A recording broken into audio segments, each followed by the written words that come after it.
Hey friends, if you encounter the error Salesforce not working in Microsoft Edge, then please watch this video. I will guide you through the resolutions. The first solution is to clear the cookies and cache in Microsoft Edge. But yes, before this, I will just mention one thing. Check for the Salesforce server status. Okay, so open any browser and go to this website status.salesforce.com, or simply search Google or Bing for Salesforce server status and go to the first status website. Do you get a green tick here? Most probably you will. If yes, then there is no issue and you can proceed further.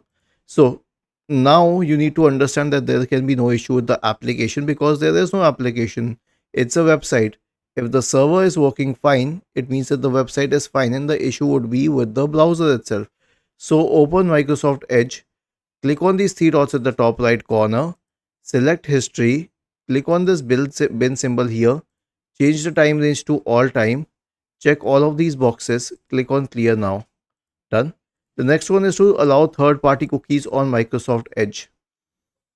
Now click on these three dots at the top right corner, select settings and search for cookies.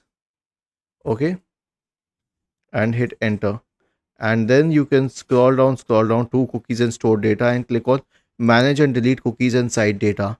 Make sure that the option to allow sites to save and read cookies is selected. It should be allowed. The next one is to update Microsoft Edge. Click on these three dots at the top right corner, select help and feedback and click on about Microsoft Edge. It will start checking for updates and update it to the latest version. The last solution is to disable problematic extensions. Click on these three dots at the top right corner, select extensions from the menu, click on manage extensions. If you find any problematic extension here, then delete it. Was this helpful? If yes, then please subscribe to the channel. If not, then let us know in the comment section of the video on how we could help you further. Thank you for watching this video and have a nice day.